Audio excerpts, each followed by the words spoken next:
அவங்களுக்கு பேங்க்ல மூவ் பண்ணாலும் இல்லையா சொல்லுவான் ஒரு வெளியில 3 பேருக்கு தான் தருவான் 4 பேருக்கு தான் கொடுப்பான் அப்படின்னு அப்புறம் அந்த பிஆர் இந்த ஸ்கீம்ல ஒரு மாதிரி வருது இல்லைங்களா சார்? அது என்ன தெரியுங்களா, சப்போர்ட்ல தான் வாங்க முடியும் அப்படிங்கிற மாதிரி வந்து இல்லைங்களா? இல்ல அது எப்படிங்களாங்க, இப்ப பாருங்க, இப்ப வந்து ஒரு குழந்தை இருக்குங்க, அந்த குழந்தை படிச்சுட்டு இருக்குங்க, இப்ப 2வது படிச்சுட்டு இருக்குங்க.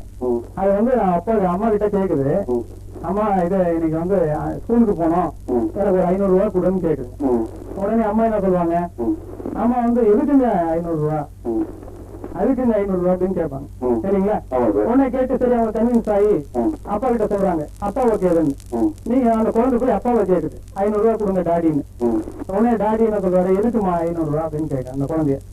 உடனே அந்த குழந்தை சொல்லுது, ஏன் நம்ம வீட்டுல எங்களுடைய குழந்தை என் கூட படித்துக் கொண்டிருக்கிற ஒரு சகோதரர் ஒரு சகோதரி, அவன் வந்து ஒரு ஸ்கூல்ல ஸ்டூடெண்ட், அவன் வந்து உடல் ஊனமுற்று இருக்காங்க, அது கால் சரியா விளங்கல, அது ஆபரேஷன் பண்ணும், அதுக்காக ஸ்கூல் ஸ்டூடெண்ட்ஸ் என்னுடைய கிளாஸ்மேட்ஸ் எல்லாருமே பணம் கொடுக்குறாங்க, நானும் என்னுடைய ஷேராக ஒரு 500 ரூபாய் கொடுக்கலாம்னு இருக்கேன் அப்படின்னு சொல்லும் பொழுது தன்னுடைய குழந்தைக்கு இப்படி ஒரு மனித நேயம் இருக்கிறது அப்படின்னு ஒரு கொள்கை வரும்போது அப்ப வந்து கொடுப்பதற்கு ஒரு வாய்ப்பு இருக்கு.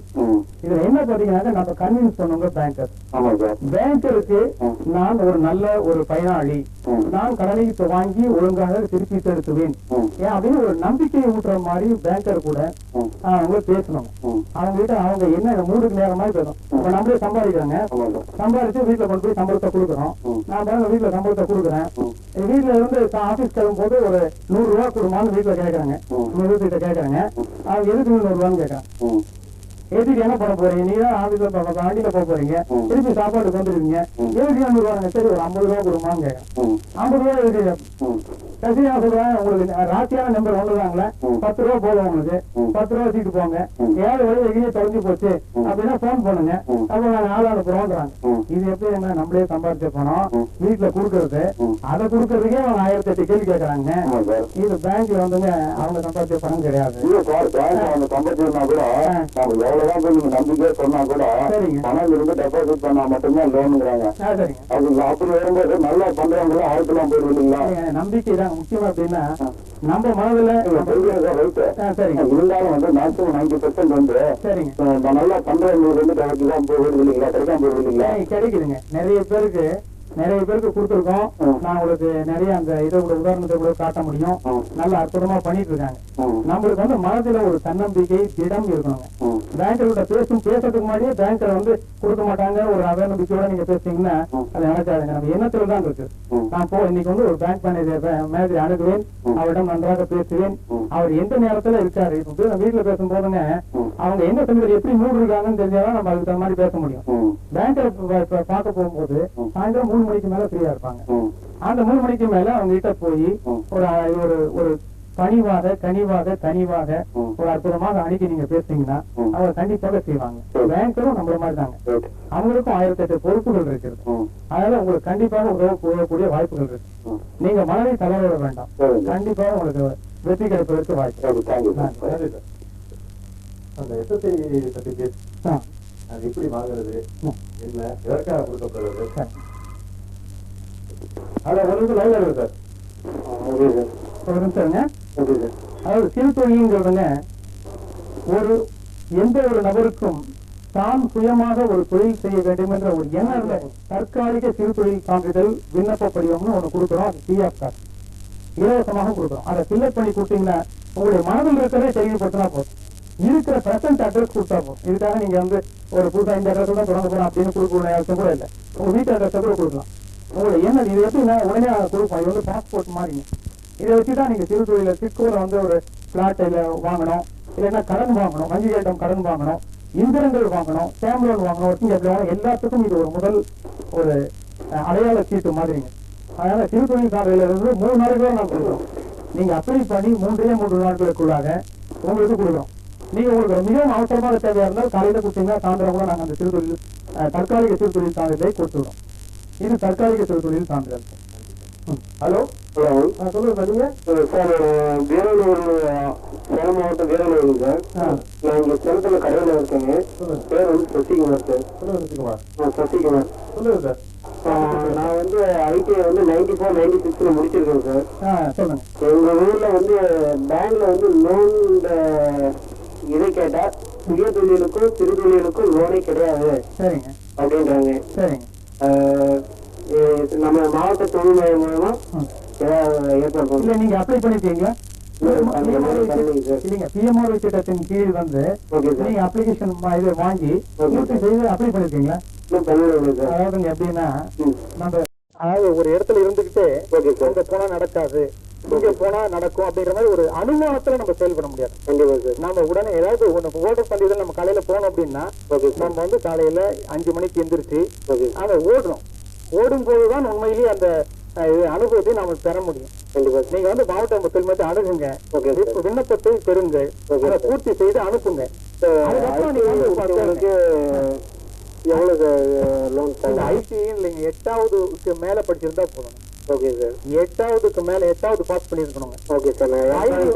வயது வந்து ஓகே 18 வயதுக்கு மேல் ஓகே சார். 35 வயதுக்குள்ளார இருக்கணும். இது ஆண்களுக்கு. Okay sir. பெண்களுக்கு 18 வயதுக்கு மேல் 45 வயதுக்குள்ளார இருக்கணும். Okay sir. இது இருந்தா போதுங்க. நீங்க வந்து எந்த தொழில் வேணா செய்யலாம்.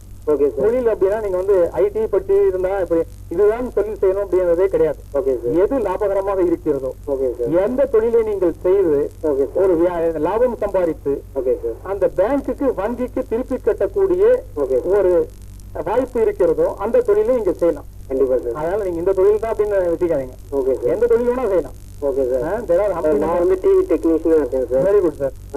அதுக்காக அந்த இதுக்கு லோனுக்காக கேட்டேங்க சார். சரிங்க சார். சூழல்ல அதான் இந்த நிலைமையில என்ன சொல்றாங்க, இளைஞர் கையில தான் இந்த நாடு இருக்கு அப்படின்னு சொல்றாங்க. இருக்குங்க. பட் சிறுவர்களுக்குன்னு சொல்லிட்டு அவங்களுடைய லோன் அப்ளிகேஷன் கேட்கும்போது இல்லைன்னு சொல்லி ஒரு இல்லைங்க கொடுக்குறாங்க.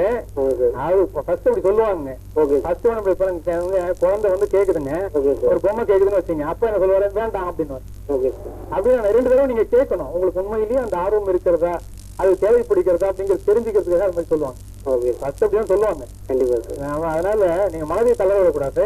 இது அப்படின்னு ஐடி வந்து ஒரு அற்புதமான விஷயம். ஐடி தான் அனுபவபூர்வமான ஐடி படிச்சவங்க எல்லாம் இப்ப துபாயில் இருக்காங்க, அபுதாபியில் இருக்காங்க. இதுல தினார் கணக்குல சம்பாதிச்சிட்டு இருக்காங்க. அங்க போய் சம்பாதிக்கிறத விட அதான் இங்க இருந்து நீங்க சம்பாதிக்கலாம். டிவி சர்வீசிங் அண்ட் ரிப்பேரிங் நீங்க வைக்கலாம் சார். கண்டிப்பா. டிவிக்கு வந்து இப்ப வந்து அந்த மழைக்காலத்திலயும் இப்ப வந்து வீட்டுல டிவி இல்லாத வீடே இல்லை. இப்போ டிவி எல்லாம் காலையில எந்திரிச்ச உடனே வீட்டுல டிவியில தான் சார் அந்த தொழுகையே ஆரம்பிக்கிறாங்க. காலையில கும்பிடுறதே வந்து டிவி தான். பெண்கள் வந்து காலையில அந்த இதுல சமையல் செய்யறதெல்லாம் டிவி முன்னாடி வந்து செய்யறாங்க. Okay sir. அதனால டிவி வந்து ரிப்பேர் ஆகுது. அப்ப நிறைய ரிப்பேர் ஆகுது. உங்களுக்கு அற்புதமான வாய்ப்பு இருக்கு. Okay sir. நீங்க மாவட்ட தொழில் மையத்துல வந்து என்ன பாருங்க. கண்டிப்பா பாருங்க. அதான் சார், இந்த பாலிமர் வந்து நல்ல ஒரு புரோகிராமும் தராங்க சார். அவங்களுக்கு இந்த விஷயம் என்னுடைய மனமார்ந்த நன்றியை தெரிவித்துக் கொள்கிறேன். ரொம்ப நன்றி சார். நன்றி சார். ரொம்ப நன்றி சசிகுமார். நன்றி சார். இந்த எஸ்எஸ்சி சர்டிஃபிகேட் சொல்லும்போது தற்காலிக சான்றிதழ் ஒன்று சொன்னீங்க, நிரந்தர சான்றிதழ் ஒன்று சொன்னீங்க. இந்த தற்காலிக சான்றிதழ் நிரந்தர எத்தனை காலம் வரும் சார்? அதுல எவ்வளவு இடர்பாடுகள் இருக்கு? அதுல வேற ஏதாவது ஃபார்மாலிட்டிஸ் மாதிரி இருக்கா? அதெல்லாம் வந்து சொல்றதுக்கு முன்னாடி இந்த நேரம். Hello, Polimer channel. I am Shivakumar speaking from Harsampatti. இருக்காங்க, பேசுங்க சார். சொல்லுங்க சிவகுமார். வந்து இங்க இந்த கோல்டு ஸ்டோரேஜ் பிளான்ட்டுக்கு சரிங்க, நீங்க வந்து எந்த இதுல லோன் சாங்ஷன் பண்றீங்க சார்?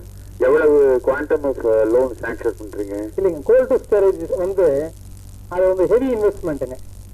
அந்த இன்வெஸ்ட்மெண்ட் அதை நாங்க வந்து பிஎம்ஆர்ஓ திட்டத்தின் கீழ் அதிகபட்சமா 2 லட்சம் ரூபாய் தான் நம்ம இது கொடுக்குறோம், லோன் இதை ரெக்கமெண்ட் பண்றோம். இப்போ வந்து உங்களுக்கு கோல்டு ஸ்டோரேஜுக்கு எவ்வளவு தேவைப்படுங்க? 2 crores மேல. 2 crores 2 crores வந்து நீங்க வந்து தமிழ்நாடு இண்டஸ்ட்ரியல் இன்வெஸ்ட்மெண்ட் கார்பரேஷன் அப்படிங்கறத நீங்க இதை அணுகலாம்.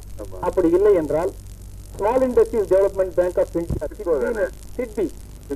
சிட்பிங்க, small industries development bank of India இல்ல சென்னையில நந்தனத்துல இருக்குங்க. இல்ல, அவங்க என்ன சொன்னாங்க, நீங்க ஃபர்ஸ்ட் வந்து டிஸ்ட்ரிக்ட் இண்டஸ்ட்ரியல் சென்டர்ல தான் ப்ராசஸ் பண்ணணும். கோல்டு ஸ்டோரேஜ் பிளான்ட்ங்கிற இது பிலாசபியே இன்னும் ப்ராப்பரா இங்க உங்க சேலத்துல எல்லாம் சரியா தெரியணும்னா அவங்க மூலியமா தான் ஃபர்ஸ்ட் ரெக்கமெண்ட் பண்ணி வரணும். இப்போ கண்ணாபின்னா தக்காளி வேலை 2 ரூபாய்க்கு விற்குது, 20 ரூபாய்க்கு விற்குது. ஆனா ஆப்பிள் பழம் வந்து காஷ்மீர்ல இருந்து கன்னியாகுமரி வரைக்கும் ஒரே விலையா சீரா கிடைக்குது. ஏன்னா அவங்க கோல்டு ஸ்டோரேஜ் பிளான்ட் வச்சு செய்யறாங்க. வேற நம்ம தக்காளி பழத்தை வந்து வைக்கிறதுக்கு இங்க வசதி இல்லாம தான் விவசாயிகளும் வீணா போறாங்க, வாங்கி சாப்பிடுறவங்களுக்கும் ஒண்ணும் சரியா கிடைக்கல. ஏன் இது வந்து சிஸ்டமைஸா நீங்களே வந்து ப்ராசஸ் பண்ணி ஒரு டிபிஆர் எல்லாம் ரெடி பண்ணி ஒரு கோஆபரேட்டிவ் இது மாதிரி ஏன் மைக்ரோ லெவல்லயே ஸ்டார்ட் பண்ணணும்னு ஏன் நீங்க நின்னுட்டு இருக்கிறீங்க? மைக்ரோ லெவல்ல பண்ண வேண்டியதானே? அதாவதுங்க இப்போ காக்காப்பாளையத்துல செல்வி கோல்ட் ஸ்டோரேஜ் இருக்கு அற்புதமாக செயல்பட்டு கொண்டிருக்கு. அவங்களுக்கு வந்து இப்போ 120% கெபாசிட்டி யூட்டிலைசேஷன் இருக்காங்க. அவங்க இப்ப யாரு போனாலும் அவங்க வைக்கிறதுக்கு இடம் இல்லைன்னு சொல்றாங்க. இப்ப நிறைய வாய்ப்பு இருக்குல்ல. இப்ப புனேல இருந்து எல்லாமே இங்கதான் பண்ண முடியுது.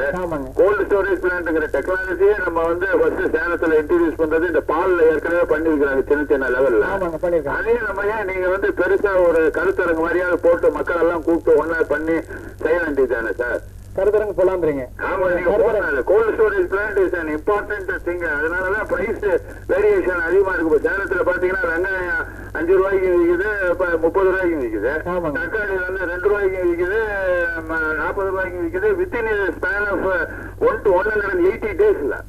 சரிங்க. அப்போ நம்ம இங்கே வந்து ஒரு 5000 பேருக்கு வேண்டிய சாப்பாடு வேண்டியிருக்கு. இவ்வளவு ஹாஸ்டல்ஸ் இருக்குது, ஜெயில் இருக்குது, அப்புறம் நம்ம டெய்ரி இதெல்லாம் இருக்குது. இந்த கோல்டு ஸ்டோரேஜ் பிளான்ட் சேலத்துல வந்து ஒரு 30 வருஷமாவே பாலுக்கு வந்து வச்சு நல்லா சக்சஸ்ஃபுல்லா எல்லாம் பண்ணிட்டு இருக்காங்க மைக்ரோ லெவல்ல.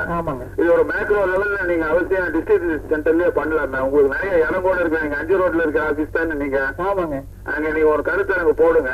சரிங்க, நீங்க அவசியம் நாங்க வர்றோம். ஓகே. உங்க வந்து இல்ல உங்க விலாசத்தை வந்து நீங்க ஒரு கடிதம் அனுப்புங்க. என் பேரு சிவகுமார். சிவகுமாருங்க. ஃபுல் அட்ரஸ் வேணும் இல்லைங்களா? ஃபுல் அட்ரஸ் வேணும்.